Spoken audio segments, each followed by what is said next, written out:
Hello, everybody. How are we doing? Happy Saturday to you as well. Welcome, welcome, welcome. I'm actually prepared. I already did the tweeting. I don't have to do the awkward. Oh, let me tweet out, guys. No, I tweeted. I tweeted already. The girlies know. The girlies that want to be here, I'm assuming, are here. And if they're not here, they don't want to be here. It's fine. So let me know what everyone is reading, what everyone's going to be doing today. If you're not reading, maybe you're like cleaning or something. I don't know. Welcome. Hello. Hello. I am reading The Impeachment of Abraham Lincoln by Stephen L. Carter. I'm on page 102. Having a good little time. So, love that for me. Welcome. Hello. As usual, we're doing 45-minute sprints. I'm gonna try and do 4 of them. I say try. I think we will do 4 of them because I need to do some serious reading. As for what I've done today, I went to the grocery store, picked up a couple of groceries. I put fuel in my vehicle, and I filmed and edited my January wrap up, which should be up on Monday.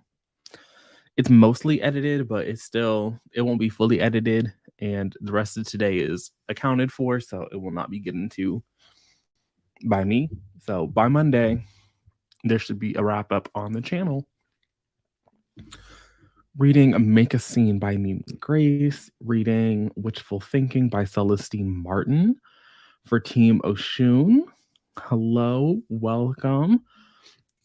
I really thought I was going to participate in like one of the little teamy teams, and I thought I was gonna, do some of the little prompty prompts. I don't think that's gonna happen. If anything, at the end of the month, I might look back and be like, these are the prompts I hit. But right now, I'm just trying to read the books. Just trying to read the books. Welcome, reading Blood Scion. I really hate this cover. I really hate this cover. Hopefully the book is good. I haven't read the book. I've heard good things about the book. We'll do our first little sprint. Let's do it at 10 after. So like a little 8-minute warning. Give people some time to respond to the YouTube notification. Get in here. Welcome. We are reading the Dating Playbook. I love this for you. I haven't read the Dating Playbook. Was it the Dating Playbook? No, I read the boy. Yeah, I did read the Dating Playbook. The Boyfriend Project is the first book in that series. Hopefully you enjoy the Dating Playbook. I gave that one like 4.5 stars. What does drop now? Oh. I'll have to grab that later.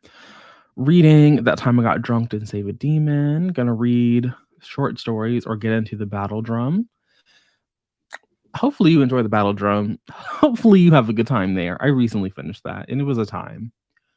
Going to try and read this new release from Elise Bryan, Reggie and Delilah's Year of Falling. Not gonna lie, I got it for the cover.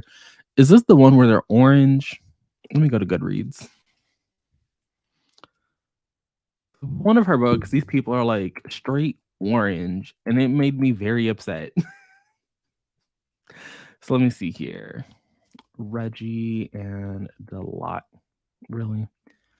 Reggie and Delilah, Year of Falling. It is. These are the ones where the people are orange. I don't know. Something about the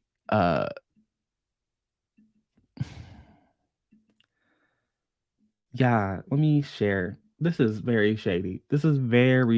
Share screen. Chrome tab, this one. Like,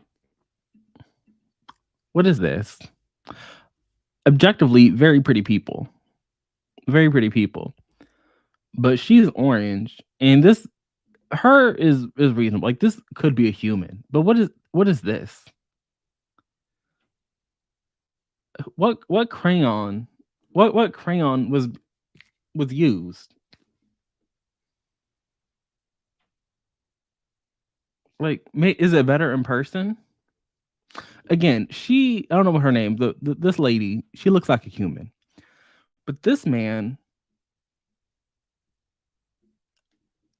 It feels disrespectful. It feels very disrespectful. So let me just we're gonna get rid of that.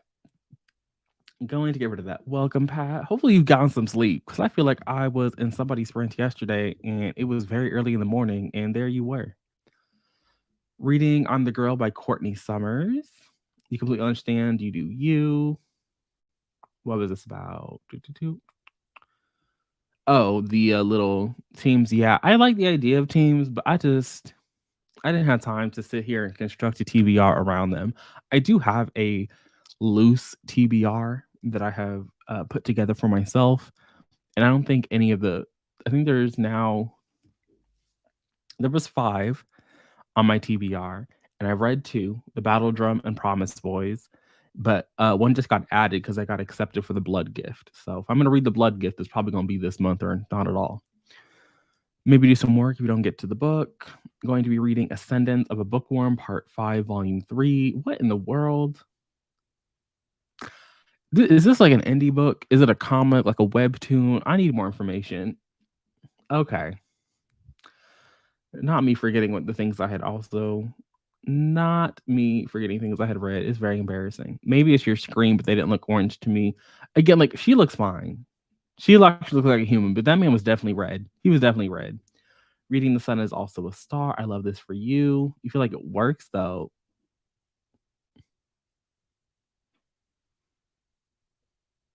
Okay, I love this for you. You think it's cute? Listen, here's my thing. I think she's cute. I think she's cute. My issue is I think that there are very few uh black people illustrated covers, and the and when people look weird on illustrated covers, it's always the black person that looks funny on the illustrated cover. And I am just very like the pose is cute. The composition of like them leaning against each other is cute. But why is he red? Like why? And again, I understand people got some red undertones, but I don't think red undertones look like that. I don't think you walk around looking like you're fresh off the grill. Reading as many black romances as you can sounds like a very solid plan. Also, 2-minute warning because we're doing our first little sprinty sprint at 10 after. Is a light novel. Okay, I'm still a little confused. I don't know what that is. I'll do some Googling during the sprint. With the background colors, it look terrible, but yeah, I could use some tweaking in post. The face journeys, I get what you're saying about making sure we look good on covers. I totally agree on that. I think the background being pink could be messing up the color combos. Like, I think that, okay, let's pull it back because I still have it shared. I haven't fixed it yet. I think she looks fine. Like, this is my thing. Can I just go over here so I can? Maybe I can zoom in and we can just isolate him out the picture. So if you look at just her, this girl with this color is fine. It's fine. She looks like a human being. I was misremembering. But this man,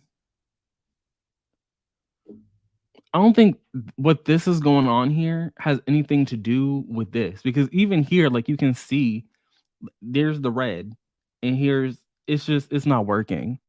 It's not working. And again, maybe in person it looks fine. Like maybe when you have a physical book in front of you, it looks okay. But this, fresh off the grill, this man has been on the rotisserie. On a rotisserie. I think the biggest problem is that they use one color for the entire skin. And I understand it because it's illustrated, it's the little vector style or whatever. I mean, this isn't. This has a lot more details than some illustrated covers. But it's I think they do. But I am also thinking that yes, you can. And it's very overwhelming. It's very overwhelming. I love this for you. We got another dating playbook in the chat. This is the second person reading the dating playbook.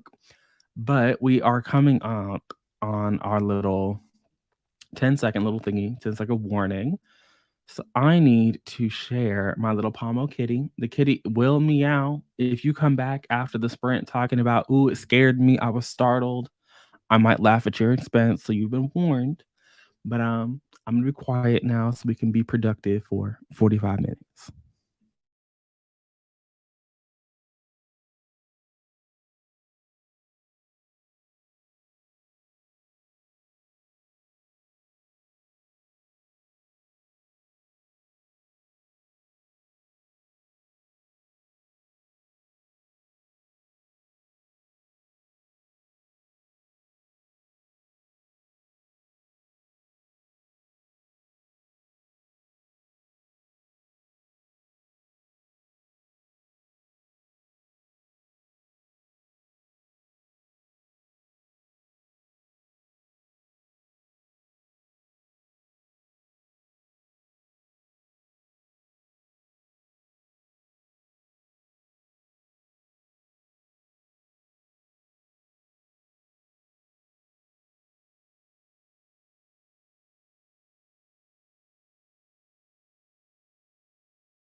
Welcome back, readers. How did everybody do?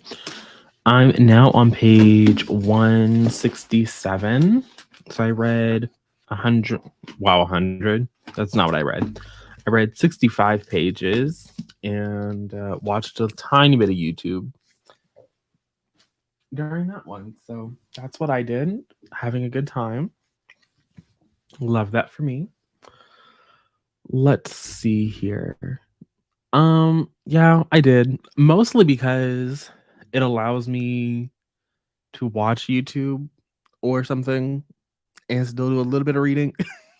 I don't always spend the whole 45 minutes reading. Most of the time I do, but not every time. You ordered some food and some donuts. I love this for you. Who doesn't love a good donut? Got them from a local place. Always good. Love a good local donut. Just got here to do some reading The Fires of Vengeance by Evan Winter. I love this for you. I know Aaron really loves that series. I haven't read it because I am not a high fantasy girly. It's not my calling at all. But I do like this for you. Hopefully you're having a good time. Just got home doing errands, reading Jade City by Fonda Lee. I think we can. It's up there. It's up there. It's a good book. Really enjoy it. Will I ever reread it? Maybe. Maybe. I have to get it from the library though, because those Illuminate editions are unreadable. Unreadable. Cannot open those books. So fucking stiff. You're not actually reading or being productive. You're decorating your partner's gaming room as a surprise for their Valentine's gift. That's nice of you. I love this. Read 2 chapters. You made a little midnight snack. Only made it to chapter 5. I mean, you still made some progress. You're on chapter 5 now. Reading Pride and Protest. I have that. Can I access it? I think it's buried under some books, but I did check that out from the library. Hoping to get to it this month. Made it to page 178. You're enjoying yourself, loving the writing style. You've been striking out this year, so you're happy. What are you reading? Let me see here. Let me see. Okay, it's a black romance. I'm assuming. Let me see here. Make a scene, Mimi Grace. Okay. Okay. I knew it was there. I just had to scroll. Had to scroll for a little bit. Got to 20% of becoming while taking your twists down. I love this for you.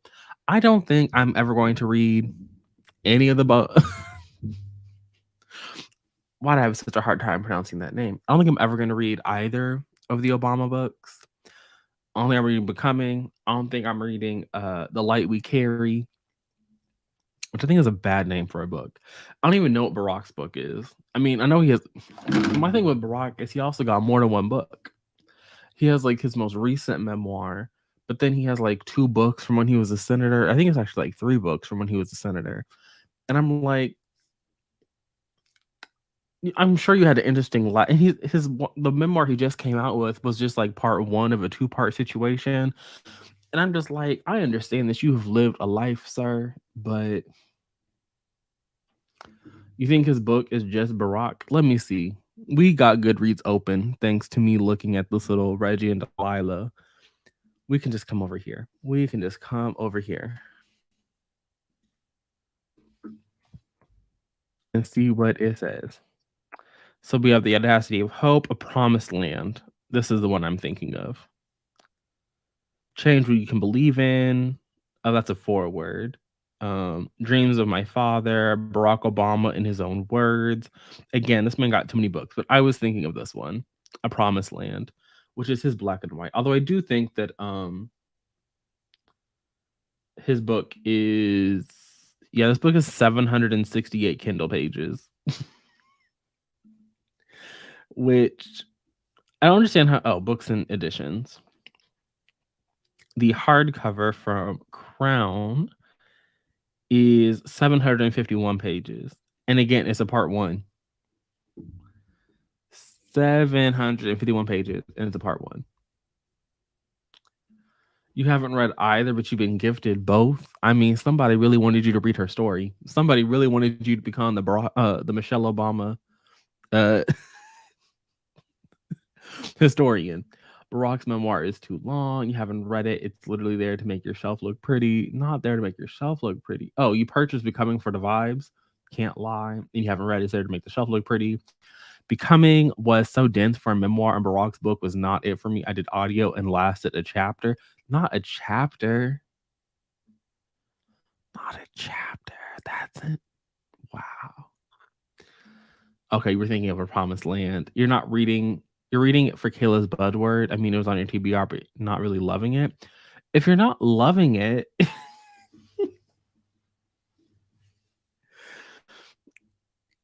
if you're not loving it, then here's the thing. Do I DNF books? Absolutely not. It's not a practice I believe in. It's not my part of my ministry. I suffer. I suffer from my art, which is usually complaining about books on the internet, but it's fine. Other people, that's not their ministry. Why are we suffering? Why are we suffering? Like, what even is this month's buzzword? I have the little graphic on my desktop. Let me see here. Let me move all these windows out the way. Let me open this up. It's gonna open Photoshop, isn't it? Now I gotta wait for Photoshop to open. 1 second. February is verbs. It's too easy to find a verb. It's too easy to find a verb. I think we can find something better. Yeah. A Promised Land is very small compared to his name. You recently found out there's a Michelle Obama school nearest to you. I mean, I love that for you. I don't know what kind of school it is, but congratulations. You read Dreams from My Father and decided you'd never read another by him. What is going on? No one likes his books? What is happening? That sounds fun. Sign you up. Not sign you up. You're feeling good about It's Only for the Vibes. Apparently the Obamas don't write good books, which is wild. Let me go to the Goodreads. I still have it open. Where is it? It's in this tab. It has a 4.3 average. Let's see what the friends are giving it. And Becoming has a 4.48. What does The Light We Carry have? Let's see. Let's see what The Light We Carry has. It just came out, so it can't have. It has a 4.34, which is lower than Becoming, but let's see what the friends are saying. The girls are giving it good ratings. 5 stars, 1 to read, 5 stars, 4 stars, 5 stars, 5 stars. What is happening? In elementary school, well, I guess you will not be in attendance. You've enjoyed Michelle's book, so the school has to be good. You watched a documentary for Becoming on Netflix, and it was cute. I have not read it. I have to say, the Obamas, I love them as individuals, as like images. I'm not really sure how invested I am in hearing their story. Not sure how invested I am in seeing their books. Like I like them, but I don't know if I need to hear their life story. You can't do memoir. I mean, I can do a memoir. I read Spare. And you would know that if you follow me on Instagram. But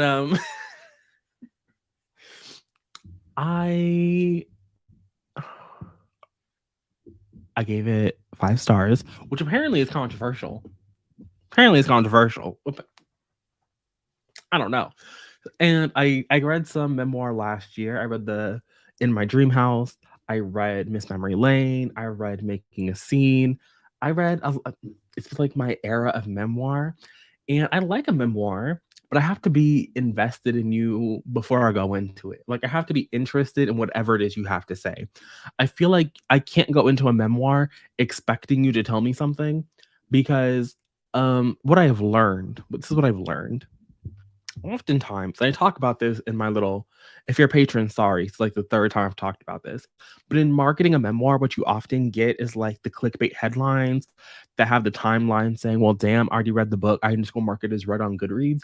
When usually everything that's in the headline, I will say that probably not for I'm glad my mom died. I think that whole book is the headline. I think I've yet to see anybody who has read that book talk about something that wasn't a headline, but that could be a reading comprehension error. We know that the reading comprehension is not there. We understand. Anyway, that book probably headline is the book, but usually the headline is like the person in the memoir talks about eating cat food for a month, and like that, the cat food for a month will like literally be a passing sentence in the book, and most of the book could be about how they um, use toothpicks to construct a miniature of their neighborhood that they lived in growing up, and how in doing that they realized that they had been abused and kidnapped and they needed to go seek therapy. But everybody on the timeline is talking about eating cat food, you know. So I have to be interested in you going into it so that I can appreciate the toothpick story, because otherwise, like, I could just read the tweets and see you tweet about it. Like, so I'm not invested enough in the Obamas to crack into their books. Can't say that I am. Can't say that I am. You're just not a nonfiction girl, and it's not as good as Will's audiobook. From what I have said, what I have heard though, like Will's little autobiography is very mixed media. It's giving we're playing episodes of Fresh Prince, we're playing theme songs, we're rapping and singing along. Like, it's a production, and I do think that most people are not doing that, and I can't imagine the Obamas doing that. Um, Michelle seems like a fun person. Barack, he got a dad joke, but they don't seem like people who are really here to entertain. You know, they're not here to entertain. Let's see here. Yeah, I don't think you can. I don't think you can. His writing isn't the worst. It's just a bit verbose. Okay, I mean, I like verbose though. Y'all know I do love a good pretentious person. I love a pretentious author. I do like a run-on sentence or two. Currently reading Spare and it's interesting, but my God, some of it is boring. I have to be in the minority because I gave it 5 out of 5 stars. 5 out of 5 stars. I don't think I'm ever gonna talk about it on my channel though. I have a vlog, and I think that vlog is gonna go live on the Patreon because I'm not trying to get into the waters. Verbose is a good way to put it. I'm with you. I love Michelle vibe, but you're not trying to keep up with her. Like, exactly. I think that there are some people who are like, I really need to know everything about you because I'm invested. And there are some people like the Obamas where I'm like, I don't really want to know things. I think knowing things would make me like you less. And ignorance is truly bliss. So headlines make I'm glad my mom died seem like it's 90% Nickelodeon when I'd say it takes about maybe 10%. Okay. Interesting. That actually makes me more interested in this book because I really thought that that's all it was, because that's all anybody ever wanted to talk about. But again, like I was saying, reading comprehension is not there. Reading comprehension is not there. Listen, there is so much more to that book than the headlines made me think. The headlines really made me think it was gonna be some stupid, not stupid, because I would have eaten it up if it was just royal gossip. But I think, like I said, there's some things that I talked about in this little reading vlog that, again, I don't think I can put on the main channel. So I might go live over there behind the paywall. You just get philosopher vibes from the Obamas. I don't want to be at a TED Talk, so buying the book for vibes is on brand for you. Makes sense. I didn't DNF for Promised Land. I'm just taking a year-long break.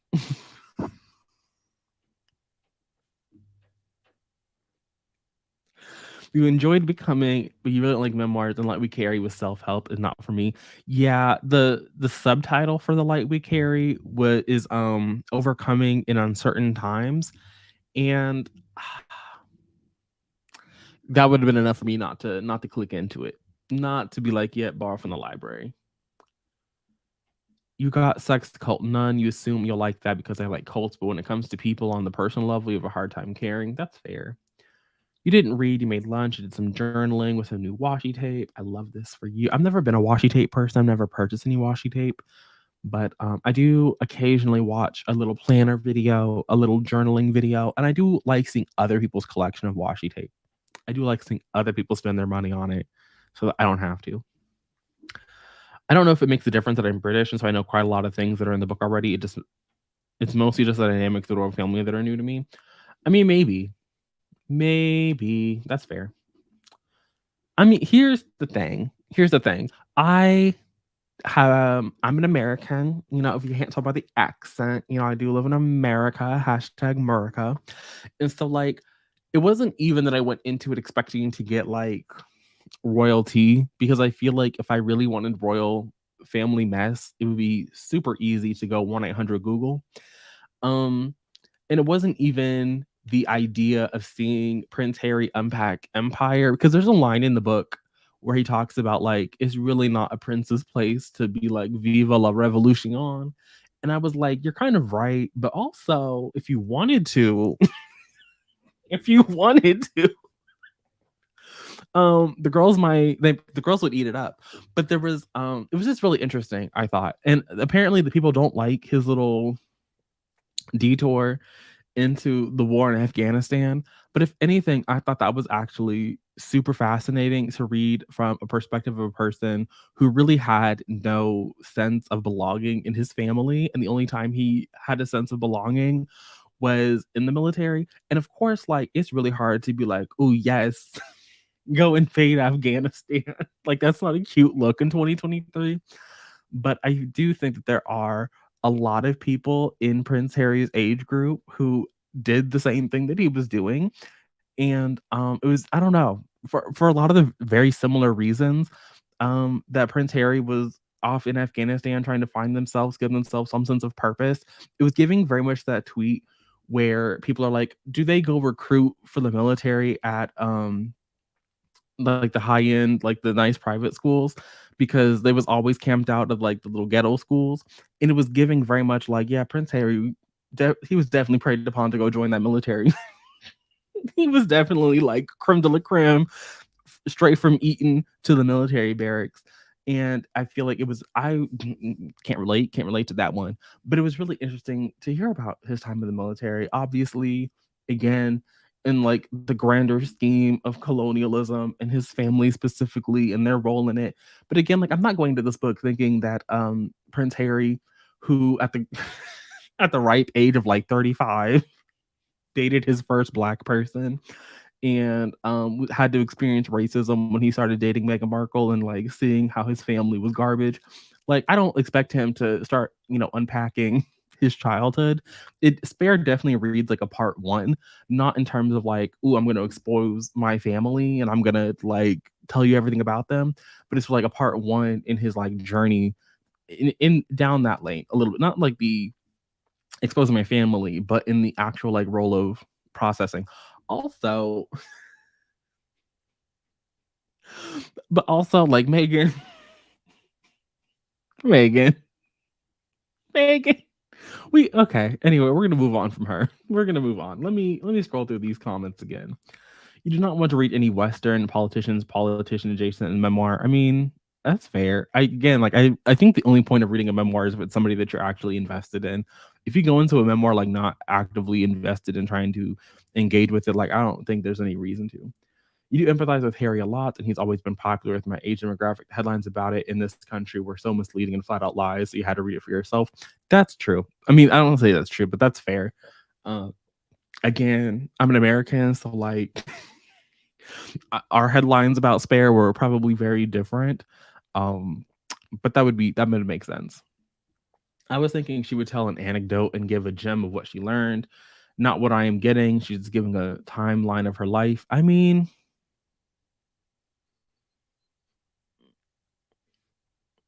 that's what I meant. Like, that's what a biography is a timeline. I mean, obviously, The Light We Carry is self help. That I think would give you. I guess if I went into The Light We Carry, I would assume that would be self helpy. Becoming, not so much. Absolutely no interest in the royal family. You have also no interest in the royal family. You agree with you, Spare, most protection. It was the best part of the book. Easily the best part of the book. Easily. Now, it was also giving a little bit Adam Driver. It was giving a little bit Adam Driver. It was giving a little bit Adam Driver, but you know what? People let it pass for him. You agree that stuff in the war is interesting. He talks about having to dissociate, be able to do his job, which is really honest. I don't know why either, but people forget the military is such a huge part of his. I mean, I didn't even know. I mean, I feel like maybe I did because there's that video loop that goes around at some point where he's in the middle of his little interview and he's got his little fatigues on, and then he has to unplug the mic and he takes running. That's a good little moment. So if all he did in the military was give us that, it was beautiful. It was beautiful. We'll do our next little sprinty sprint in like 5 minutes. In 5 minutes, just because we've been talking for a minute now. So 5 minute warning. Hello, welcome. You said, listen, I love Kimberly. I love Kimberly. I do. I love Kimberly. And she right. We're not gonna go in on Megan because Megan didn't write the book. We're not gonna write the book. We're not gonna do that. But yeah, the two of them, it makes sense. When I was reading the book, I said it makes sense that these two naive people, but I also while I was reading, I was also thinking of Kimberly as I was reading it because all the other people he's dated in his life have like come from this world, and he was like so happy that Megan didn't. And it was just like at every turn, like he just did nothing to prepare her. Like, I'm really happy that she seems happy and that she continues.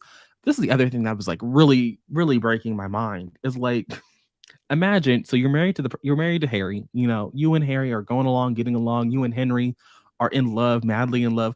His family is being violently racist towards you. They're like spreading lies and deceit about you in the magazines, and you are down so bad that you just want to end it all. But at the same time, like all this is happening, and you're still sleeping with Harry. The fact that when like they were talking about when she found out about what is it, little Lilibet Diana, their little daughter they have. Again, love that for them. Love that for them. I was like, you just really love this man because in the middle of all of this, you are still going for baby number two. That was too much for me. Too much for me. Listen,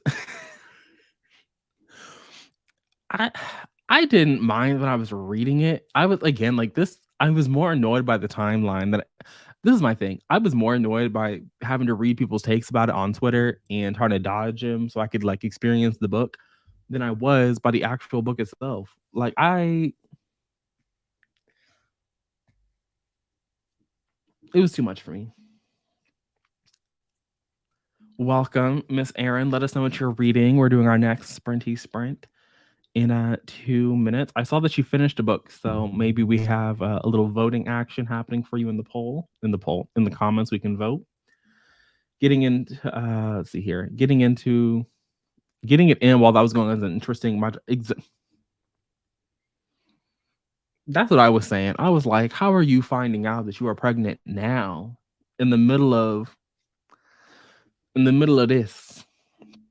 That's why we can not gonna go buy a book. This is a shame. This is sad. This is capitalism. I need everyone to, thoughts and prayers to deliver Sister Erin from the grips of capitalism's clutches. Trying to finish Amari and the Night Brothers. I love this for you. I was saying yesterday, I don't think I'm really a middle grade girly. I don't think it really appeals to me as a reader, but I do appreciate that it exists for y'all. Gonna support Black authors in a monetary way. Allegedly, you're gonna be supporting the Black authors. We don't know what book you're buying yet, so you got 45 minutes. We're gonna be sprinting. And so in the next 45 minutes, I can't wait to hear what Black book you have purchased. Are you purchasing it from a Black bookstore? Or are you going to purchase it from the white man, Jeff Bezos? Because that also matters. If you get it from Bezos, the little author gets less money because you're spending less money because it's cheap. Trying to drive out the small bookstore because he's Mr. Bezos. So more on this story as it develops. But for now, we're going back to the kitty cat. See you all in 45.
Oh,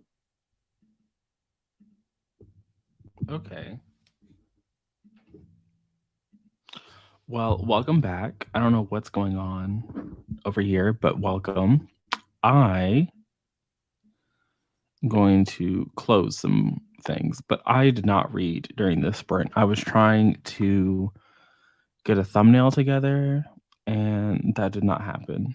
So let's see if we're still frozen. We are still frozen. That's wild.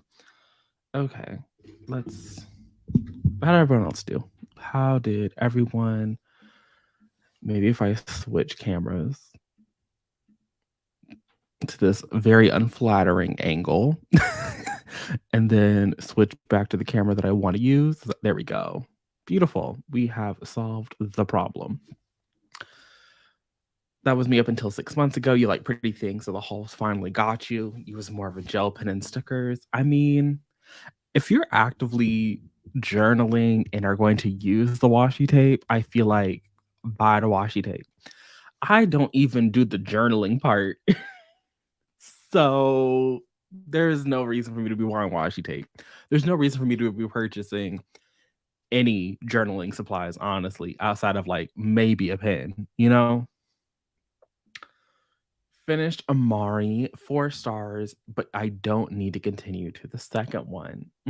So there's like no little cliffhanger, nothing that's like, oh, I need to see them. Isn't like her brother is like missing? So does that mean like the brother is back?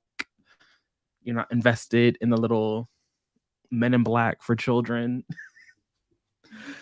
You read about 36 pages of Jade City, starting to get really good now. I love this for you. I mean, there's always somebody. There's always somebody who's scared. Made it to page 217, almost done. You're loving the book. Definitely going to pick up another Mimi Grace. Okay, her books are short if you're almost done. That's always a red flag for me. It's the most red flaggy of the red flags. Pride and Protest is fun, excited. Hopefully I get to it. Like I said, I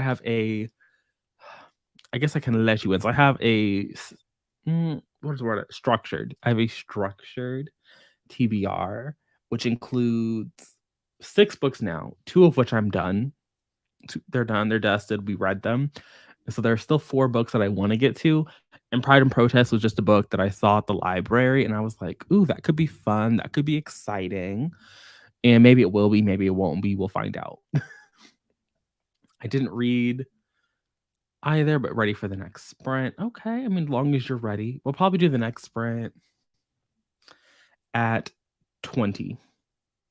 At 20. Just so I don't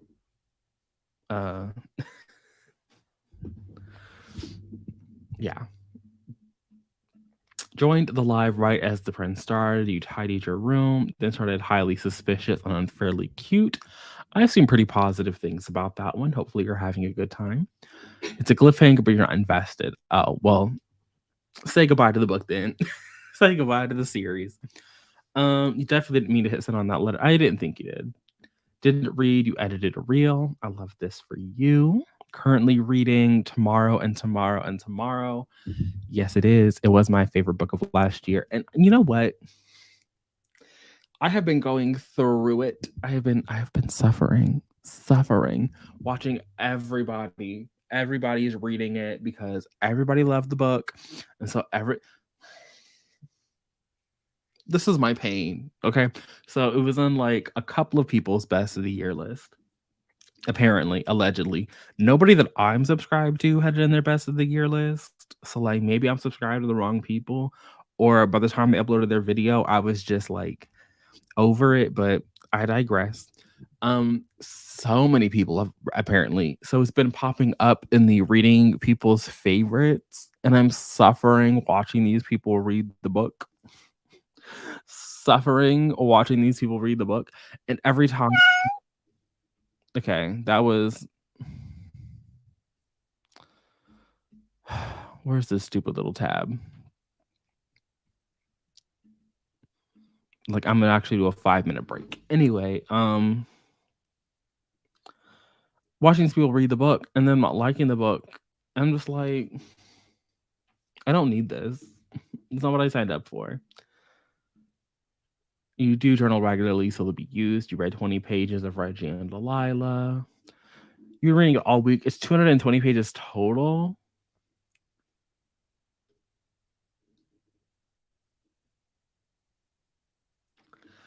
I was hesitant, but her writing style does a good job with pacing. Here's the thing. There is many a romance reader. Many a romance reader that is like, I loved the book, and the book will be 150 pages. The book will be 210 pages. The book will be 237 pages. The book will get to like 285 pages, and the romance community will be like, why is this book so long? And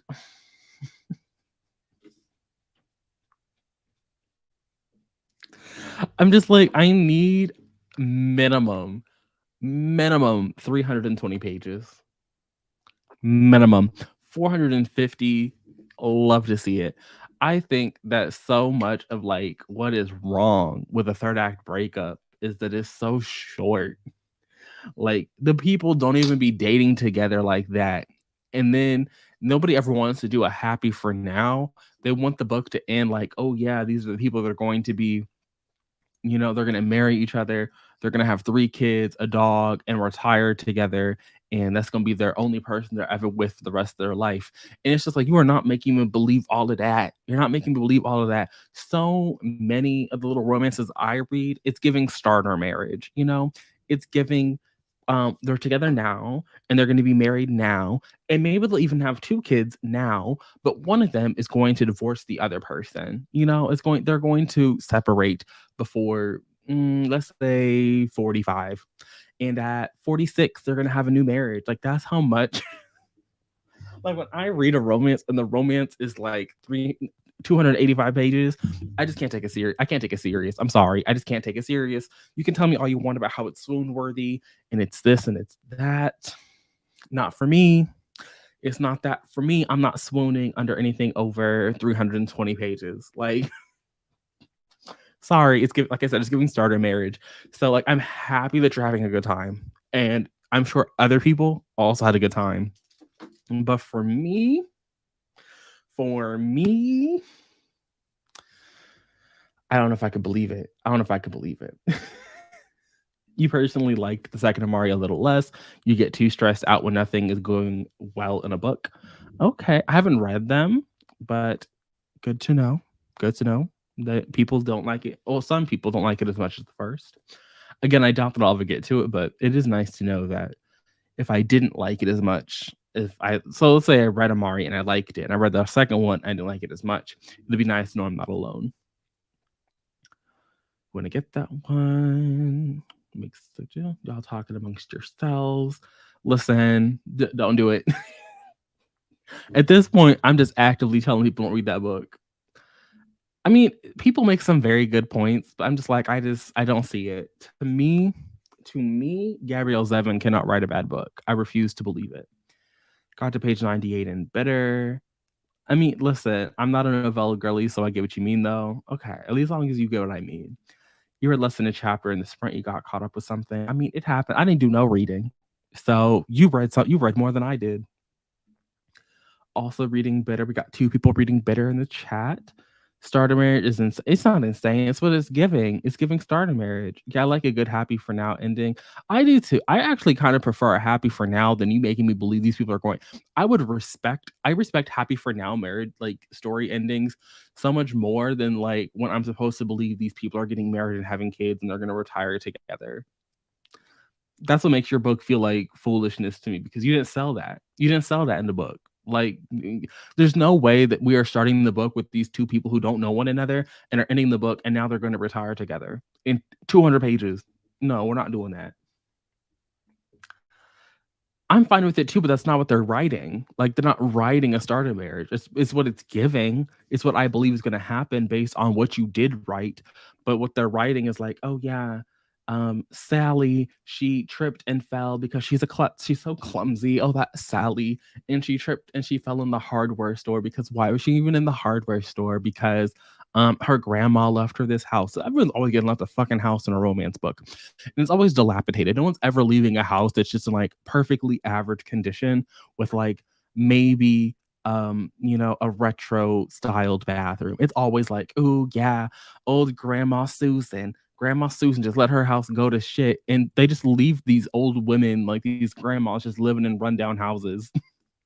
But suddenly, when they inherit it, now they have all this money to do renovations. So now, Sally is over here in the lumber yard trying to do her little home renovation, and she meets Brendan. And Brendan is just like, oh, this Sally, she don't know what she's doing. And what would you know it? Brendan is Sally's new neighbor. And now they're fucking in the remodeled living room. And it's just like, okay, this is cute, but this isn't lasting. Like, it's just not gonna last. Here for a good time, a long time. I mean, I would respect that more in a romance. Welcome. I think I said we're supposed to do our next sprint at 20, so we got 4 minutes. I don't know how far behind I am on comments, but I think I can do it. I think I'm not that far behind. Welcome, Bree. Reading How to Find a Princess by Alyssa Cole, and you're not vibing. If you're not vibing, life is short. Life is short. Just stop reading it. You own the book already. I'm literally looking at it. I mean, you can. You could just wait until like August. Just wait until August. You picked up The Story Life of AJ Fickery from the library. I have not read it. I have like been avoiding that one like the plague because I just refuse. So I read Young Jane Young. That was the first Gabrielle Zevin book I read, and I loved it. And then I read Tomorrow and Tomorrow and Tomorrow, and I loved it. And then I'm just like, I don't know if I want to go back and read the Story Life of AJ Fickery because what if she can write a bad book? Because that she wrote that very early in her career, and Young Jane Young and Tomorrow and Tomorrow and Tomorrow were later on. So I'm very nervous, but eventually I'll read it from the library. The second Amari felt like part 1 of 2. It wasn't a real ending. I would recommend waiting until the third is out to start the second, or pretending the first is a standalone. The more you know. Yeah, I don't understand the quirky characters. And I'm gonna blame. This isn't fair, but I am gonna blame fucking Tessa Bailey because when she came out with this raggedy girl over here being the clown. A romance novel with this girl being the clown. No, it was a wrap.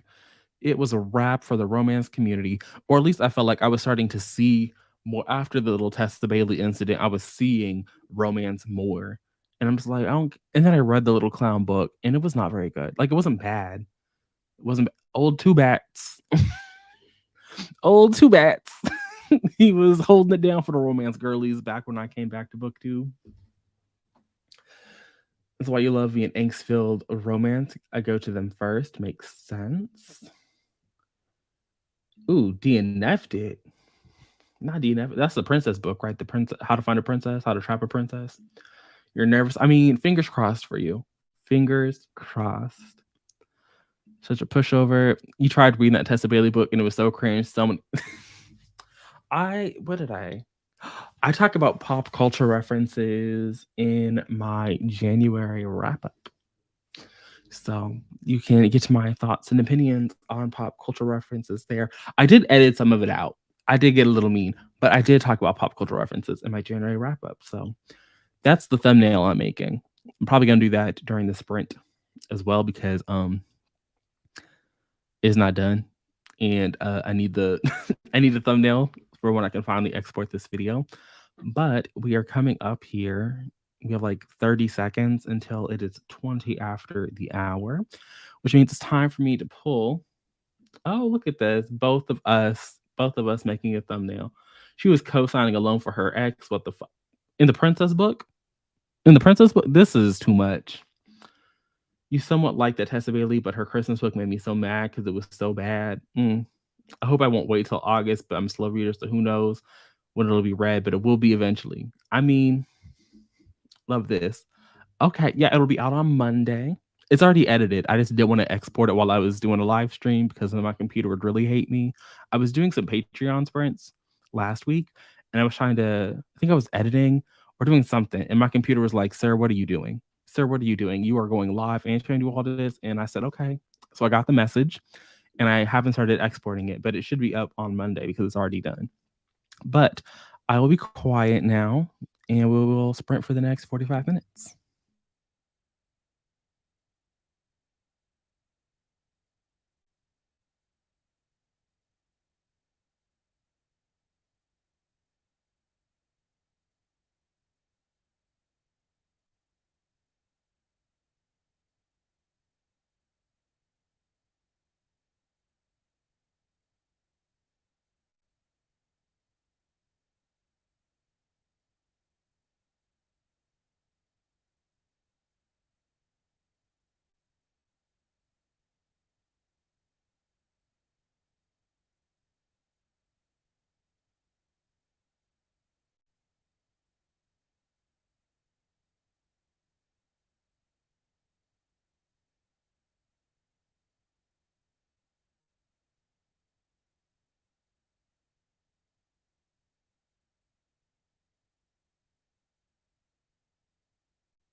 Welcome back, readers. Now what is StreamYard and I are fighting. We are beefing. But I kind of got this thumbnail done. I don't know. I didn't do any reading.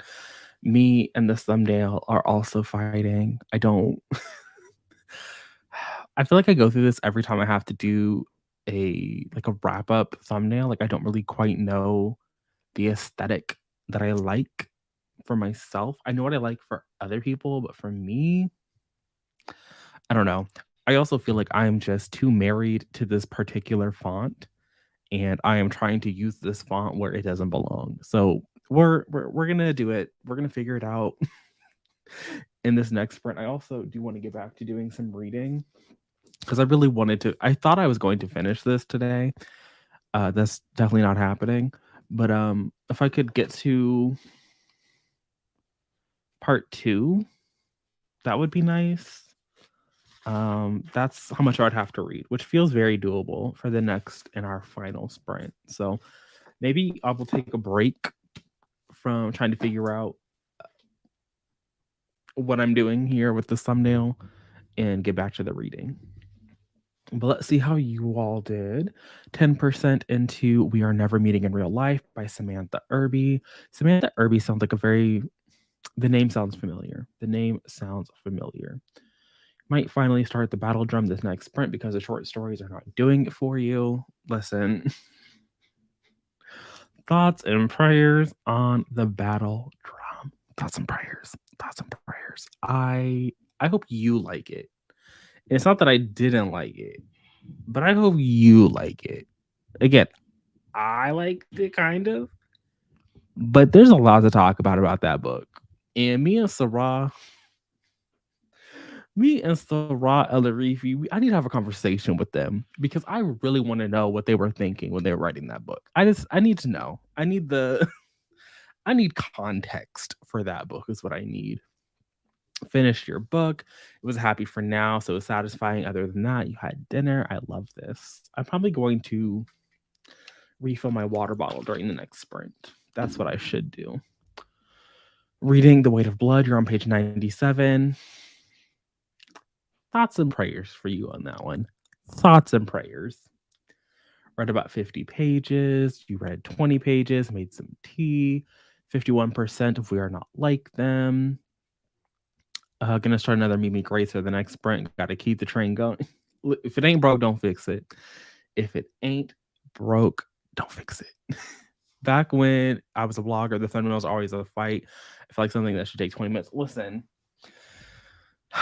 I feel like I've just been spoiled because I haven't had to make thumbnails. Like there's not something I have had to do because I've not been making content. And well, I take it back. I haven't been making content. If you're a patron, you've gotten 3 daily vlogs. I'm in the middle of a daily vlog. That's what I need to do. Actually, I need to I'll update after the sprints are over. But that's really just a template. It's a template I made. So I just changed what day we're on. I throw the book covers for the books in the vlog, and I keep it pushing. But for a wrap up, I'm just like, what am I doing? What are my thoughts? What are my opinions? I'm also just like not. The real issue is I sat in the center to take this thumbnail photo, and so I didn't think that through, and I was trying to make thumbnails, which is silly because while we were sprinting, I filmed like new B-roll to get the clip for the thumbnail, and I didn't think to take some to have text space. So we're suffering is what we're doing. We're suffering. Also, it was a big hair day, so like Photoshop is not trying to get rid of this hair. It's too much. It is too much. You wanted to join earlier, but instead of reading, you was gossiping. You're reading Red at the Bone by Jacqueline Woodson. I mean, listen, gossiping is an important aspect of living life. Pride and Protest is giving 58 pages. Of that time, I got drunk and saved the demon. Hope to finish the next sprint so you can move on to your next book. Okay, what's on standby? What's the next book? Finished chapter 1 or finished a chapter of Ninth House. She's an author and TV writer. I do like that combination. I do like me a good television moment. Just came. Well, you are just in time. We have one more sprint. I think. I think. I feel like that's accurate because I know I did one reading, and then the second time I didn't read because I was watching Kayla's wrap up and making a thumbnail. And then the third one I was making a thumbnail. So I think I'm counting correctly. Oh, not Crossroads. The book is boring. I have never been bored to tears more. Yes, I have. Yes, I have. That's a lie. But that road, if the crossroad is me not reading Jonathan Franzen or me reading Jonathan Franzen, I will not read Franzen. I felt like I was lied to reading that book. Lied to. Currently reading Sorrowland and She Would Be King. Okay. Sounds like an eclectic little mix there. Although I don't really know what She Would Be King is about. I feel like this is one that Jesse was telling people to read. Maybe I'm incorrect there, but the title does sound familiar. Uploaded the reel, deleted the reel. You read. Why would you? What happened? Why would you delete it? You read nothing. I will read in the next sprint. Libby is coming for your book in 5 hours. Oh, I mean, thoughts and prayers. Godspeed on that one. Read 7% of Here Comes the Sun. You're really liking it. 105 pages into How to Find a Princess, and it's finally not cringy. Well, at least the dark days are behind you. Reading Chain of Thorns and seeing so many people give it 3 stars is so validating. You can kind of see it in the background there. I may or may not have that checked out from the library. May or may not have it checked out. Am I going to read it this month? Absolutely not. Absolutely not. I'm not reading that book this month. But I did check it out. I have them all checked out. What is this series? Is it The Last Hours? Yeah, this is The Last Hours. I wanted to say The Wicked Powers, but me and Miss Cassandra Clare have had a love-hate relationship for many years. I'm a child of her books. Like when I was in school, they were coming out, like they were hot off the presses. And so I read the original trilogy. Well, I read the first book and I was like, yes, can't read it fast enough. Ate it up. City of Ashes came out and that book was so boring, it put me to reading slump. In a slump, straight to the pits of hell.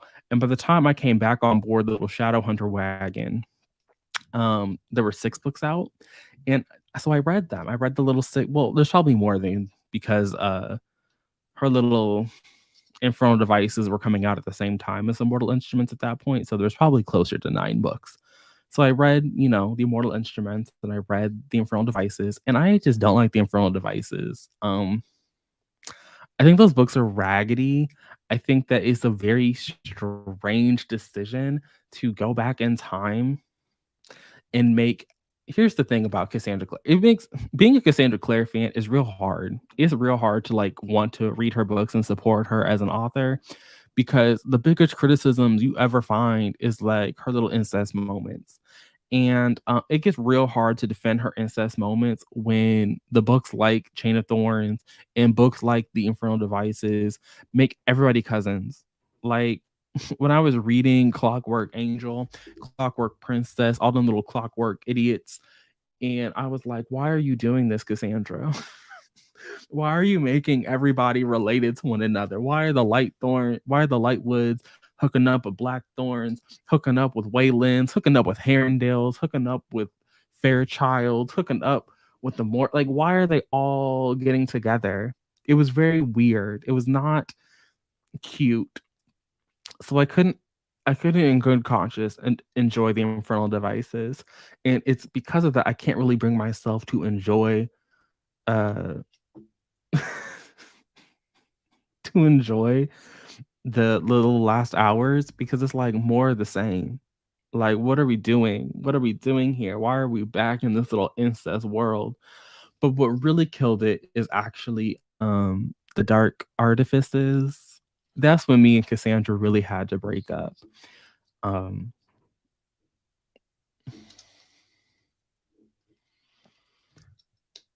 we really had to break up after the dark artifices.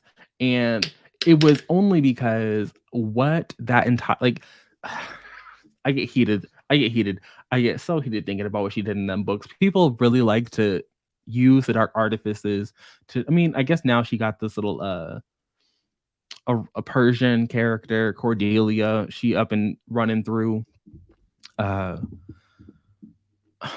running through fucking the last hours.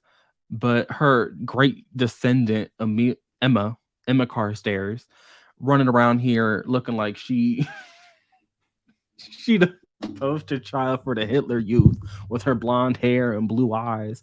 Like, come on now. Like, I see what your descendants look like. I see what their descendants look like. It's giving one drop, and then they wanna bust out all the other little characters of color.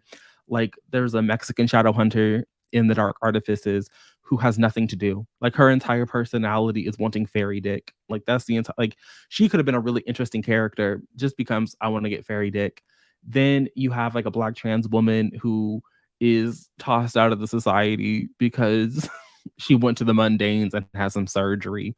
But what really killed me about this little thing are the Blackthorns. The Blackthorns, all of them need the electric chair. All of them. Maybe not like Octavius. I think he's like a baby, like a literal like infant toddler. So he can survive. But the rest of them, for what they did to Mark Anthony and my girl Helen, so much of that the dark artifices is the Blackthorns doing shit that don't make fucking sense. You got Julian out here, uh Julian out here willing to go to the pits of hell out here. Well, I take it back. That was not him. Like my boy Jace literally went to the pits of hell. I love that for him. But you had like Jillian, whatever his god, the idiot. He was out here willing to like bend over backwards for literally everybody that was not his family at all. And when I read that all he did to help his sister Helen was write a letter, this man is out here breaking the law left, right, and center for everybody else. But for Helen, he just sat there and wrote a letter and was like, "Dear Clave, I would really appreciate it if you wouldn't make my lesbian sister live in an island in the Arctic all by herself. XOXO, the Blackthorns." That's what they did for Helen. Meanwhile, again, they're breaking the law left, right, and center, running around doing all kinds of illegal, illicit investigations, forgetting what their little leader is telling them to do. Also, he can, for no reason, for no reason, for no reason at all. And then when you finally get to Queen of Air and Darkness, and you get to that book and you see the raggediness that they're doing there, I was upset. I was upset. I was upset. It was also just giving queer phobic. It was just giving queer phobic. It just was. It just was. For all the things that, because what that series is really about is the history, the reality of the Parabatai bond. And I'm not going to ruin it for people because I know some people are weird and they're starting their little journey in Cassandra land with this series, the Chain of Thorns series. So I'm not going to ruin what the Parabatai bond is. But once you have realized like what other characters have had to do because of the Parabatai bond and all the books leading up to the Dark Artifices and what happens in that series, I said, this is tomfoolery to the extreme. And then again, like it also didn't make sense, like all these characters of color getting fucked over. And then we were revisiting the circle, but now they're calling themselves the cohort and they're just like MAGA Republicans. It was just foolish. It was foolishness. Like it was, they're like, oh, we just have to we just have to do it. We have to do this. We're shadow hunters before we're black. We're shadow hunters before we're this. I'm like, but you're not. You're just not. You're just not. I promise. Let's see here. Okay, I was correct there. You want to get to a blade so black. You chose the wrong dimension and the top and bottom are cut off. Oh, okay. Well, good luck. I don't know nothing about making reels, but good luck. Um, eventually, like, that's the thing. Like, people really like to go. My issue is that people like to go for to Cassandra after Jace and Clary, who are actually, I think, like, I think Jace and Clary are one of. I'd have to revisit the map. I have to revisit the family tree, but I think they're like one of like three safe couples that you can ship in that series. Like you have Simon and Izzy. It's safe because Simon was a human, so he ain't got no kind of Shadowhunter blood. And you have Alec and Magnus, and they're safe because Magnus is a warlock, so he's not a Shadowhunter. He's good, although their relationship is fucked up for other reasons. And the books really have you hating. This is the other thing. Alec is a horrible character. Alec is a horrible character who does some foul shit. But the books also don't want you to believe. Like when Alec and Magnus are the two characters that get to really pop up and be around in the Dark Artifices, just because Magnus has to make an appearance everywhere. And they're just like portrayed as like this old loving married couple. And it's just like, I guess, but Alec was he was Magnus is a better person than me. I guess Magnus knows that Alec is gonna die before him. So like, okay, he's gonna get the last laugh, but they were foul. And then I think Mark Anthony and his ship, like whatever he gets into, is safe. But everybody else is like they're straight cousins, like straight cousins. It's not allegedly. It's not allegedly. Sounds she did. She really did. And I have enjoyed my break. Although she is gonna get me back. Because I will read, I am gonna read The Wicked Powers. The Wicked Powers I'm gonna come back for. It's supposed to be the last series in the world, and so I'm gonna read it. But I also still have my little can I have my special editions of the Mortal Instruments, and I might reread those at some point. Libba Bray was your Cassandra Clare. She did the exact same shit until this day. I haven't been able to read another book by her. The only thing I've read two Libba Bray books. I read Beauty Queens, and I really liked that. And I read Going Bovine, and I really enjoyed that. But I haven't read any of her like paranormal series. So what is it? Great and Terrible Beauty I haven't read, and The Diviners I haven't read.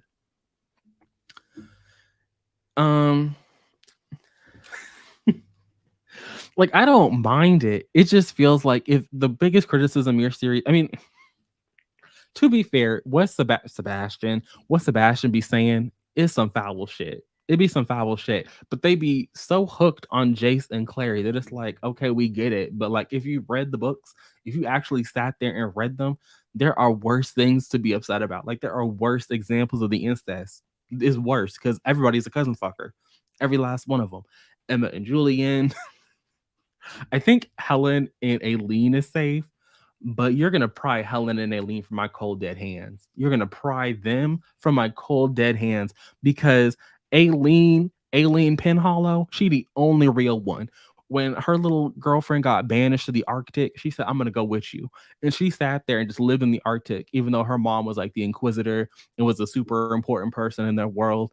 And it's like she the only real one, but that also meant that like the only other Asian character just got kicked out of the series. Like that's my problem. It's like you have the Blackthorns out here bending over backwards to help all these other people. So Cassandra could be like, "Look, I have all these other lovely characters of color, but the little Asian girl who was married to the well, they eventually got married in the Arctic, I think.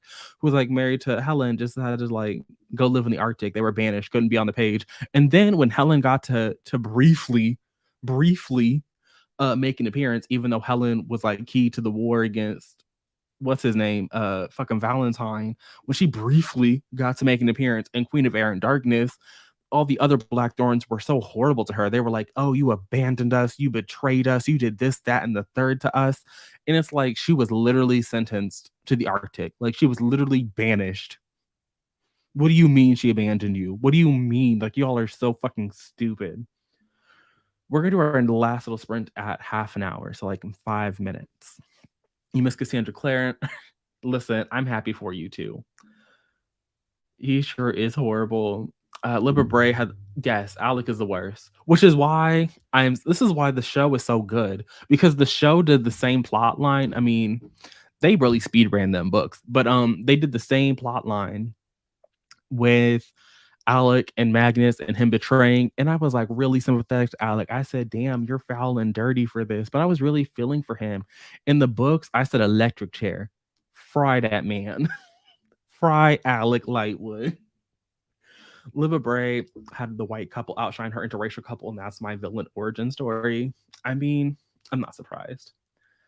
The Diviners was not really not this, and it ruined everything for you. Like, she was so close to getting it right.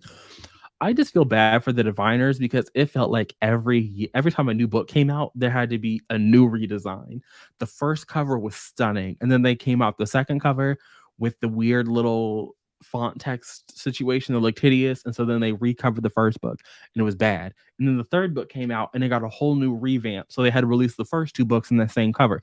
I will give them credit that they eventually did give them all the same cover, but I don't think you could really get them all in the same format until they were in paperback. And I don't think that the aesthetic they landed on at the end of it was pretty at all.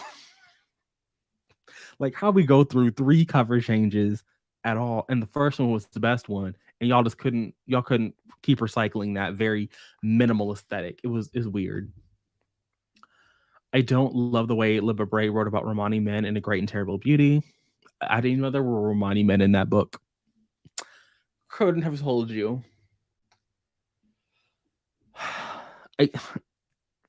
4 and 5 are really hard to get through. Like, they're horrible. But City of Heavenly Fire, that's a good book. That's a good book. Sorry. Like, Cassandra. She put her foot in that book. She was just like going to town. And that's what makes it so sad. I will say that Lady Midnight is fine. I think that Lady Midnight as a standalone is excellent. It's when that whole series goes on that it just like goes downhill, and it becomes like there's no new ideas presented there. There's, star-crossed lovers who are parabatai, except now they're the main couple. So like that's okay, but we already been here. The circle and the cohort are exactly the same. Like, we literally just got rid of Valentine 10 years ago, and already we're coming back around to the fucking circle. We're trying to do the exact same shit. So like, it was a little don't need it. But City of Heavenly Fire is a great book, and Jace bringing that condom to hell is still iconic. Love that for him. But now he don't even need it because Clary out here inventing birth control runes. I love that. That's probably like the funniest thing that happens in the Dark Artifices is they'll just be like random mundane things that people do that Clary has now like made a new rune for. Also, the fact that Cassie Clare, I mean, I think that she writes them consistently. Like, there's always one in her little series, but I don't feel like they ever get to do anything. Now, Cordelia, maybe Cordelia is doing something. But when she wrote Jem, I think that Jem is honestly insulting to people. It was giving I'm surprised that she got away with writing Jem, but I felt that Jem was bad. I think her name is Rose in the Dark Artifices, the Mexican shadow hunter, who again could have been really interesting because her family has a history with the fairies. But then she just becomes a character that just really wants to get fucked by fairies, and it's just silly. Then the new head of the little institute comes. She kind of gets some badass moments, but again, Aileen off in the Arctic. So it'd be a mixed bag with her. Real mixed bag. I don't even know who this is yet. When Libba Bray added a sex assault scene, we're not going to sprint at 30. We're going to sprint at 35 because I am once again behind. Libba Bray added a sexual assault where one of the love interests in the love triangle was being mind controlled in order for the main character to end up with the part. Wow, that's a lot. That is a lot. That is very sick. Yes, absolutely. Sorry. She won't ever get my coins. Like, I had to find another white woman to call a fave. Well, at least you found somebody. Maybe we won't have to go at 35. Maybe I'll get caught up before then. Listen, the Dark Artifices is garbage. Although Thule, now was Thule just like Edom? Was Thule just like Edom? It was. But Thule ate. Thule ate. It did eat. Thule ate. Just for that. Like Queen of Air and Darkness is only good because of Thule. And like I said, I will read The Wicked Powers. She gonna get it. She gonna get my coin. Well, she won't get my coin, but she will get my library checkout. Okay, I will reserve a spot at the library for that. Just like I will reserve a spot at the library for Sword Catcher, Sword Hunter, but I think it's Catcher, Sword Catcher, her little adult book. But the Dark Artifices, just for Julian and having to read about Julian and Emma, it was a wrap. It was a wrap. It was a wrap from them. Sorry, don't care. And then people always like at least I don't know 3-4 times a year I have to tweet out that I hate that man. And people always want to come at me with like he was a child and he was taking care of his siblings. And to all of that, I say he was, and I love that for him. But he ain't never gonna get my forgiveness when he was ready to run away with Emma and break every law known to the Shadow Hunters, get rid, like literally have his runes stripped from his body for this little white woman. And he couldn't do nothing but write a letter for his sister, who was like just banished. Foolishness. She also ended this, not this.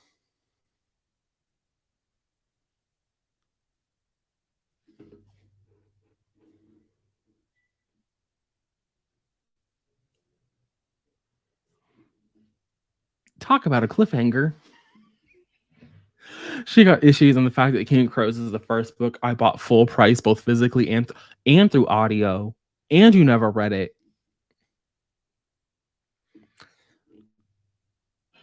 You spent. I'm gagged. I'm gagged. If CC is allowed to continue writing in that world, I need more BIPOC authors to be allowed to write books, series that are longer than trilogies, because how is she still going? I mean, the books are readable. Like, that's the other thing. The only reason I never actually read Chain of Gold was because I bought the Waterstones, like, Rune edition.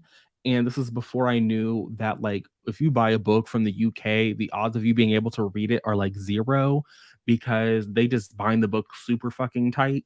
And I said, I'm not fighting with the pages to read a book. So I just never read it. But the books are readable. I do think that, authors of color should be allowed to keep going, but I also don't think that the other issue that people have, well, one, like I said, the Dark Artifices is just Immortal Instruments retread. Like we are every plot element that is in. There's nothing new. There's nothing new. There's nothing new in the Dark Artifices. So I can't even say like the Black authors worlds like aren't enough. Like there's nothing more to mine there. So she's not mining anything new. So that's not really a take. I just don't know if they are invested in continuing the way that she did. Like I think that Tomi Adeyemi, she up there. Tomi Adeyemi could continue writing in the world, specifically with how Children of Virtue and Vengeance ended. I know we're about to get Anguish and Agony or Anguish and Anarchy, but I think she could keep going if she really wants to, but she's having a hard time pumping out the books that she was originally contracted to write. So maybe some other time we'll get a new YA girly like Cassandra, who is an author of color. You're about to read the reviews on this last book just to see what everybody has to say. It is a lot.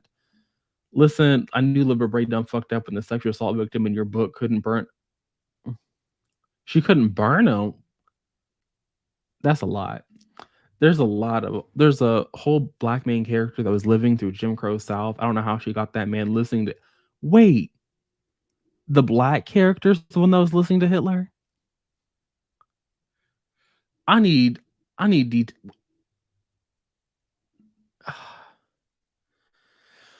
all of us to write shorter series, piercing. Otherwise, I can't say we should trust it. Trilogy's not even enough for. This is also true. I will say that Cassandra, the original Mortal Instruments, it real like Valentine is defeated at the end of the third book, and there's a second big bad for the rest of the series. So like, okay. It's also 35, so we're supposed to be sprinting, but I need to know the scene. So I'm gonna wait to get the scene. I'm sorry, guys. I'm sorry, but I need to know about how we got this. But I like a long series. What I want, I'm in the way again. The little to all the boys, I want more of these. I want more of these. Is it even on the shelf? You can't. I don't think it's. Oh, it's right here.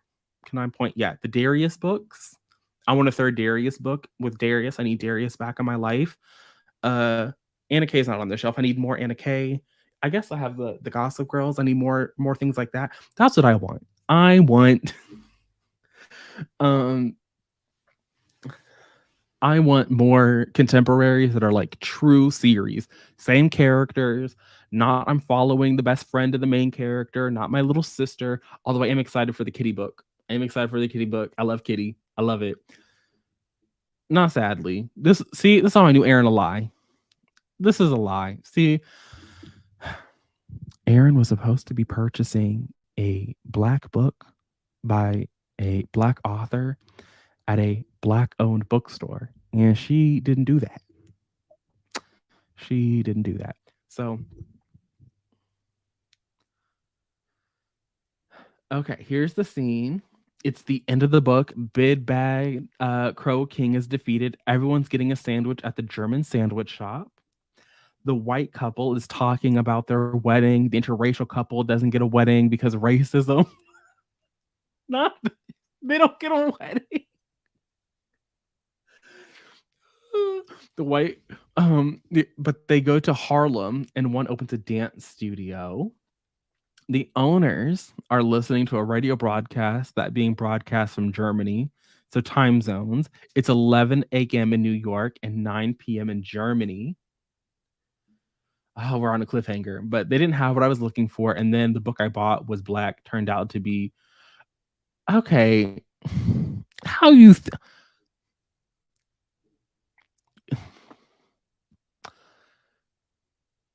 we're gonna come back to this, Aaron. But yes, I need a third Darius book. I need him. I need a back. I don't even care if he has a love interest in the third book. I just want to see him again. I want his freshman year in college. That's what I want. That's what I want. Because I think in Darius the Great deserves better. He was like maybe a junior or senior. So give me his like college year. Um, yeah, I don't mean dragging out series without any reason, but there got to be authors who have long epic high fantasies of more than 3 books. I mean, there are some. Aaron would be your best bet for that though, because I don't know him. I don't want fantasy series. I feel like we got enough fantasy series and duologies and quartets. I just want contemporaries to get back on the thing. Okay, so here we are. The broadcast changes to the big Hitler propaganda speech, the one that History Channel likes to show all the time. Oof. Hitler comes on and it's a small section of his speech, and that's how the book ends. It literally ends with the Hitler speech. That's how the series ends. Damn. Okay, well, I will be avoiding. But let's go back to Aaron. So Aaron is in the bookstore. Apparently, the little indie was packed. Okay, she's in the packed bookstore. So imagine there's lots of people around you. And again, she's in the bookstore to find a black book by a black author. And she thought that a book was by a black author, and it turned out that they checked Google and you put it down. But seriously, this is the Libre Diviners. The Diviners by Libre, the end of the book. It ends with Hitler's speech. So we had to postpone our sprint to get there. You know what? Let me find the comment from hours ago, so people can remember what Aaron said that they were doing when they went. So I'm reading nothing, gonna go buy a book. And we had a conversation. We were talking about what book she was gonna buy, are there options, what she's gonna do. And I'm saying all this because I'm scrolling, looking for Aaron's next comment that she left us. Oh, where'd it go?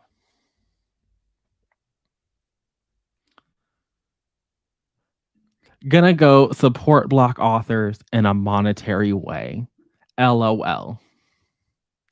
LOL stands for lying out loud. Because that's what Aaron did. That's what Aaron did for us. Mm-hmm. Yes. Well, Aaron, if you know any book series by black author or by POC authors, more than 3 books, let me know. I know Ken Liu and Sabati here. That book is let me not say Ken Liu series is 3 books long. Let me not do that. I already had CY books on hold. I can support them online. Yes, lying out loud. Even before she went to the store, she was already laughing. She was like, ha, ha, ha. But I'm going to go ahead and pull up our little kitty cat, bring the kitty cat back to the stage, and we will revisit Erin and her little white books after we've been productive for the final time. See you all soon.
Welcome back. How did everybody do? That was our final sprint of the night. I'm now on page 215. So I did make some progress. I did actually read. So that's where I am. I am going to do a little sprint on my own at some point tonight because I do want to finish the current part of the book that I'm on. So I have like 30 pages I need to get through, but I will do that. Look at that. So tiny. So tiny. But I'm going to do that by myself. So I have something to vlog about because right now the vlog is just an intro clip. So hate that for me. So we're just going to wait for Aaron to come and tell us what these little white books were, assuming that Aaron is still here. And if she isn't, then I will try and have this wrapped up in the next 10 minutes or so. So by like 35 after. So it's not even a full 10 minutes, but that's what we're going to wait on. Watched High School Musical 3 senior year, and you still get emotional at the end. Love that. I've still not seen this actually. Disney said we're putting High School Musical 3 in theaters, and I said okay, and I've never seen it. Never seen it. Some of the songs I have listened to, and like I do appreciate some of the music, but like I've never seen it. And even when I had Disney Plus, I was like, "Ooh, I'm gonna watch High School Musical and High School Musical 2, and then High School Musical 3," and never did that. Never did it. Never did it. Never ever. Right at the Bone is fucking fantastic. I love this for you. 30 pages left, and then you can finish. All I can say is, wow. Okay, look at this.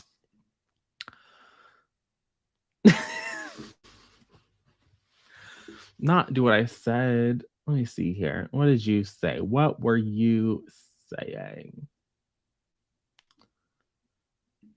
TBH, I'm reading Right at the Bone, but any Kindle Unlimited reads by a white, just log it on Goodreads. Wow. Wow. Wow. Wow. Reading What a Match by Mimi Grace made it to page 36. Miss Grace is giving you what you need again. Okay. Okay. Look at you. You were reading Kaikei, but now you're researching historical Indian clothing because we had a stereotypical unwore pants despite being a woman moment. And I am a skeptic. You're supposed to be reading. You're supposed to be reading. You're supposed to be reading. You're in the middle of a 3-hour sprint. Why are you in the comment section? Almost done with Murderville. Look at you. Almost done with Murderville. Which one is the one with Bet on It? Bet on It is like it's not High School Musical 1. He's in a yeah, because he's in East High, so I feel like it's 1. It's either 1 or 3. Because 2, they're in the little resort vacation place. You watched Gavin's Paris vlog. Okay, so Aaron is here. So we're waiting, Aaron. We're waiting for you to give us a haul. If I was, I can send you the link. Would you like the link so you can come do the haul? Let me just grab it for you. Let me grab that for you.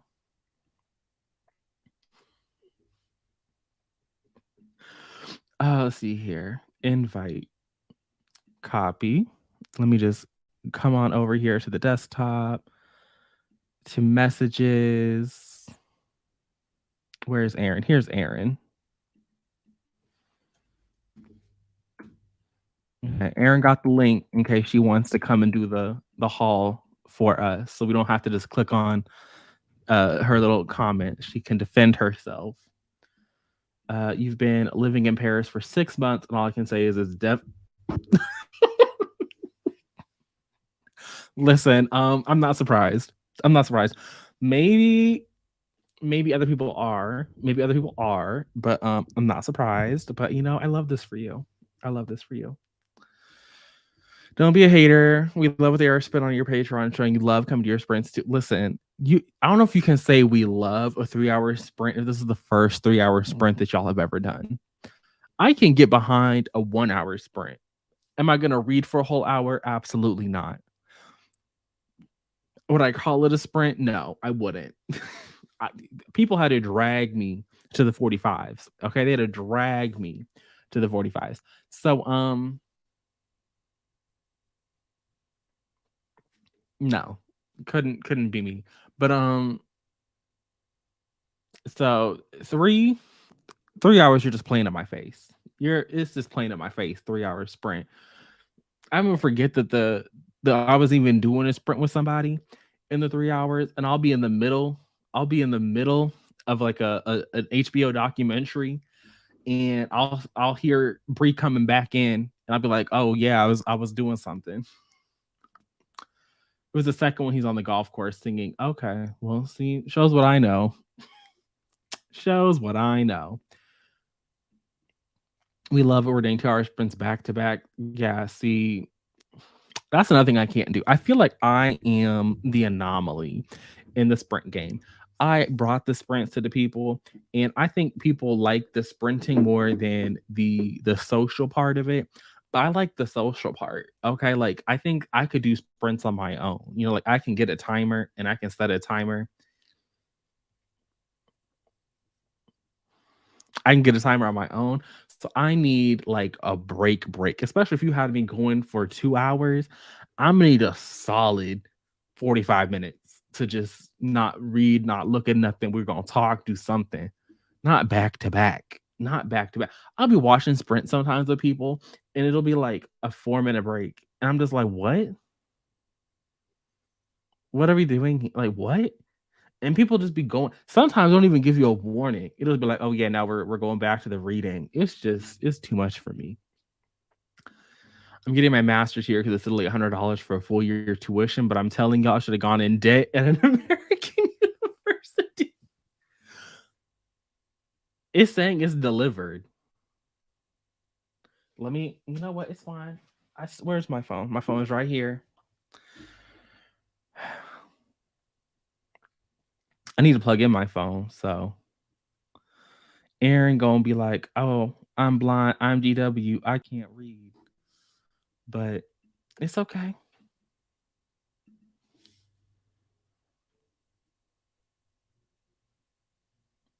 I'll paste it and send it again because it's definitely showing up.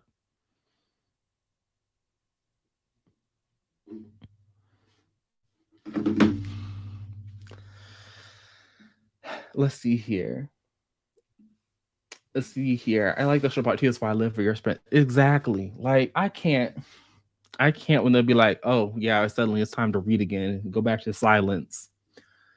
I just need structure on my long breaks as long as I know when it's. Yeah, I try to announce. I know that you can do you can actually use the Pomodoro timer. Oh, I see you now, Aaron. Welcome. We got a guest. Hello, friends. I'm here with my white book haul. Well, we don't judge. We accept everybody. It didn't go into plan, okay?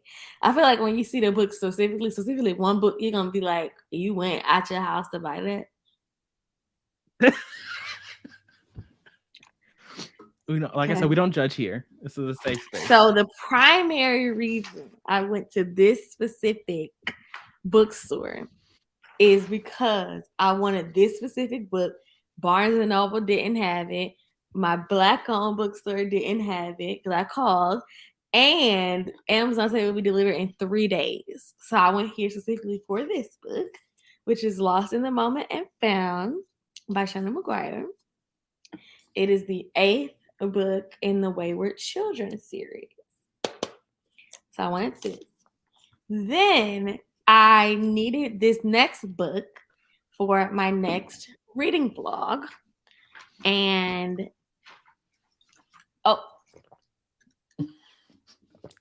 that's not me. I'm transracial. And the AirPods. And the AirPods.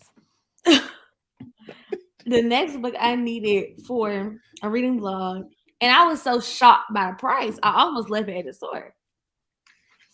Okay.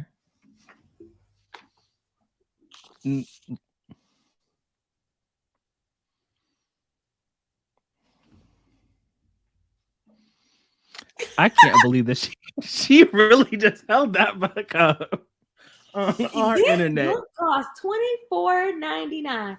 Since when do YA fantasy books cost $2 less than an adult fantasy hardcover? Yeah, so I read Promise Boys, which was not. I held up the book yesterday, my little Patreon vlog, and I looked at the back, and this is 292 pages. According to Goodreads, it's 304 with the little author's note at the end. It was 19.99, and in Canada, it was $26. And I said, since when is a hardcover book this much? What teenager got $20 to spend on a book like this? And this is how you know it's cost too much in the US, because in Canada it's only $29.99.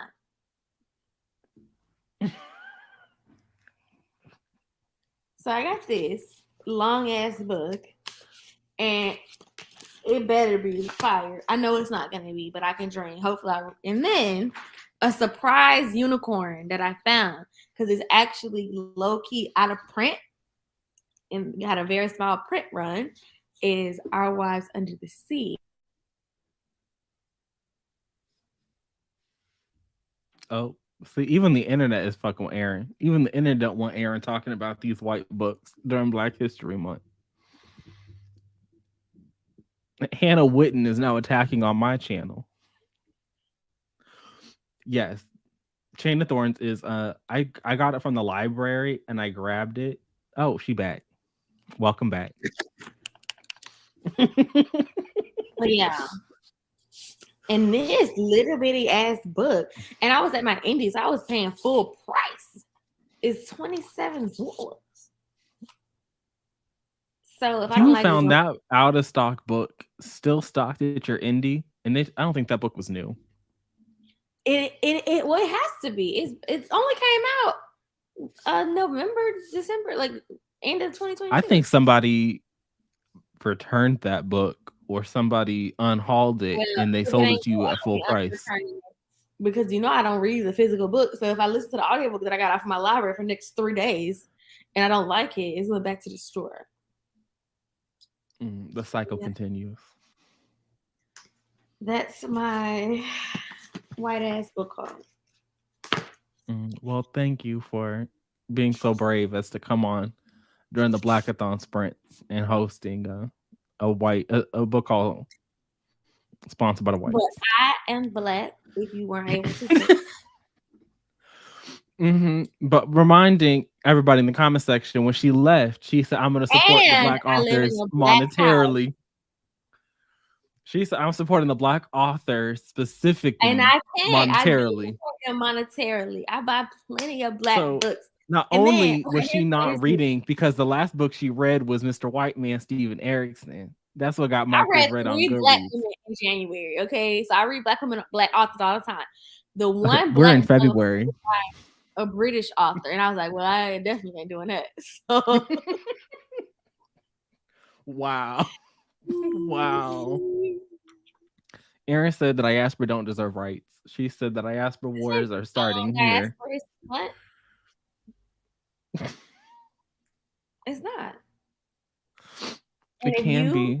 Specifically, aren't Black. A, B, didn't go to an HBCU, and C, don't have a degree in history. If you meet those qualifications, you can argue with me. If not, ketchup, mustard, and we could talk in a couple years. Where did ketchup, mustard? Some things can just stay in Alabama. Some things don't gotta be brought to the. Some things don't gotta leave the state of Alabama.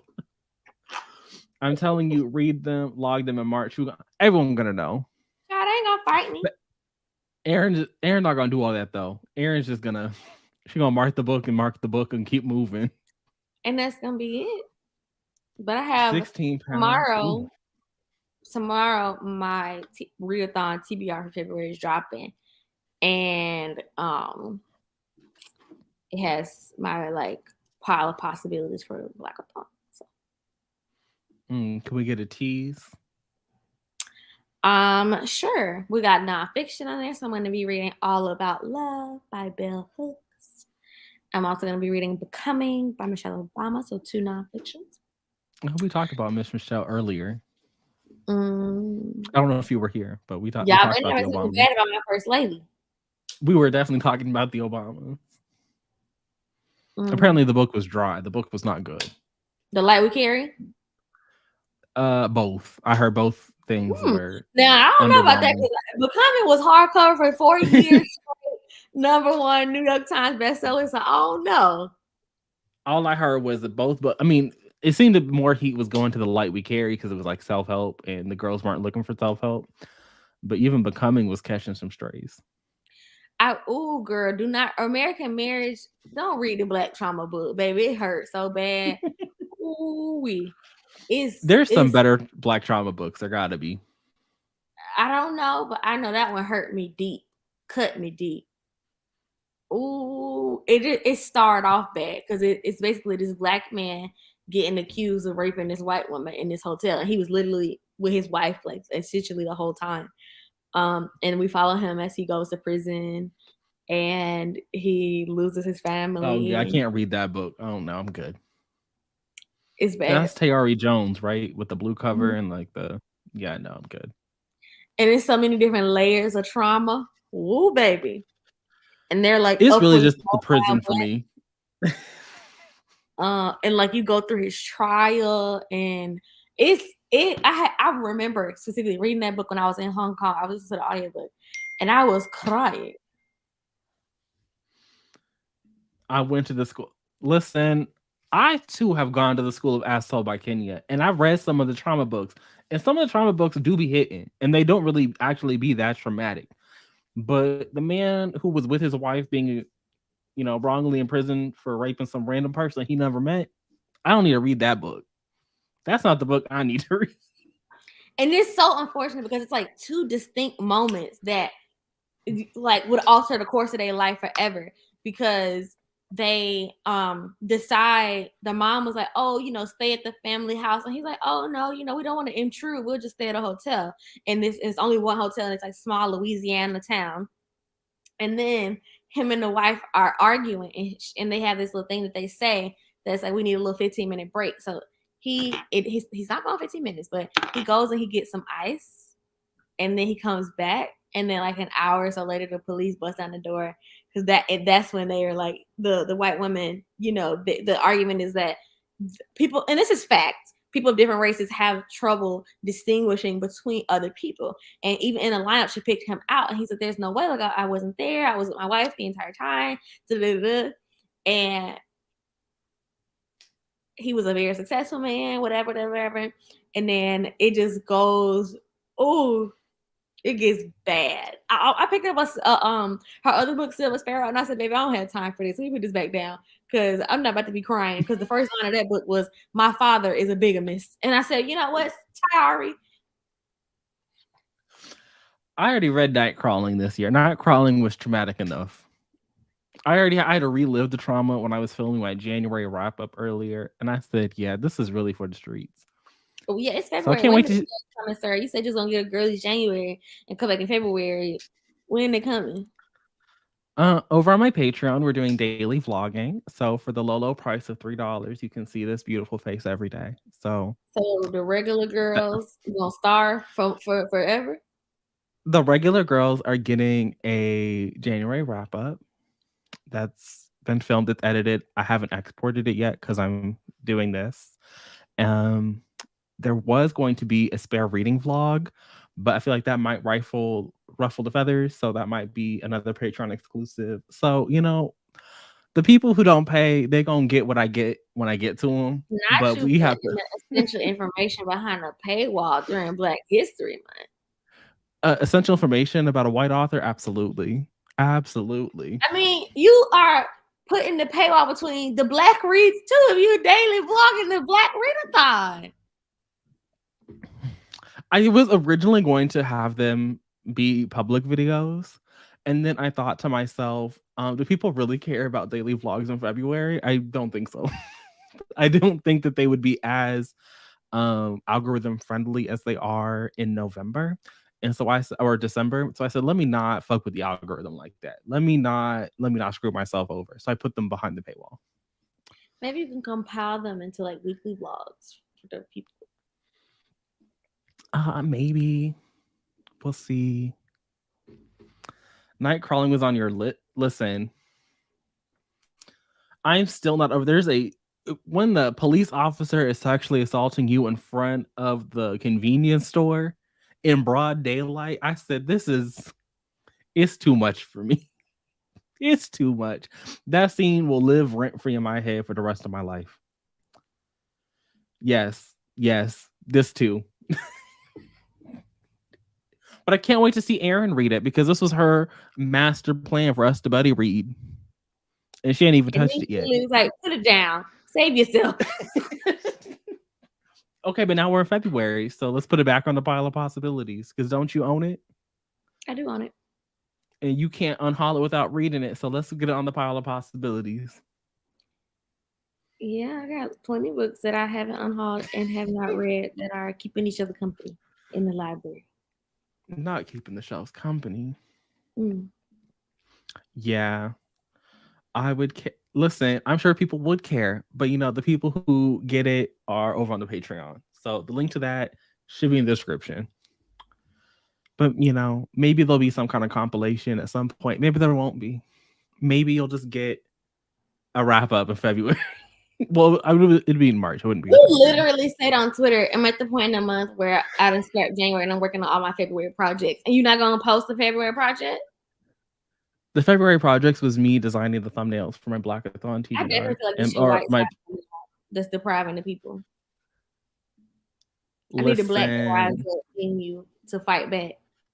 The fact that her author's note said she just imagined what would happen to the girl I couldn't even read the author's note, but that's how it read. It didn't read like she interviewed somebody this happened to and was like making a novelization. It said, if you are from a part of town that's being gentrified and your brother is a SoundCloud rapper and your daddy went to prison for something he didn't do, and because of that, he didn't receive adequate medical care, he would die of prostate cancer. And then your mother would kill your sibling, and then she would have to go to jail too. And then she would get out of jail and be in a halfway house. And your uncle is going to get rich and famous because he's an actual rapper, not a SoundCloud rapper, but he's not going to fuck with y'all no more. And so now he's living it up in Los Angeles. And you're out here taking the crack baby from next door, even though you can't provide food for yourself and you have no job and your SoundCloud rapper brother has no job.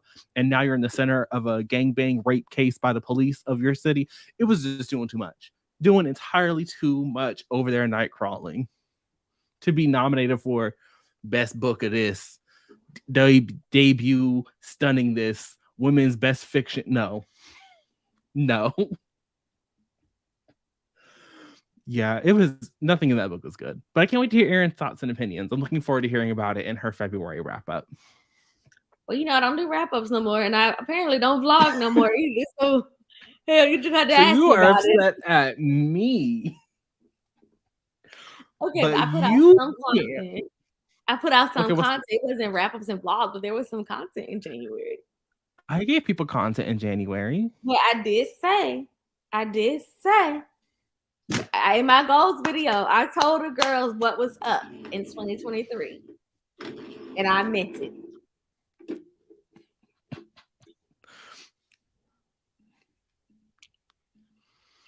Yes, yes.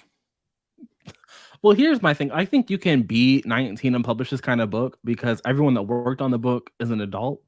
So like they could have guided her into something that was actually decent. Like we could have taken some of the things out of the book.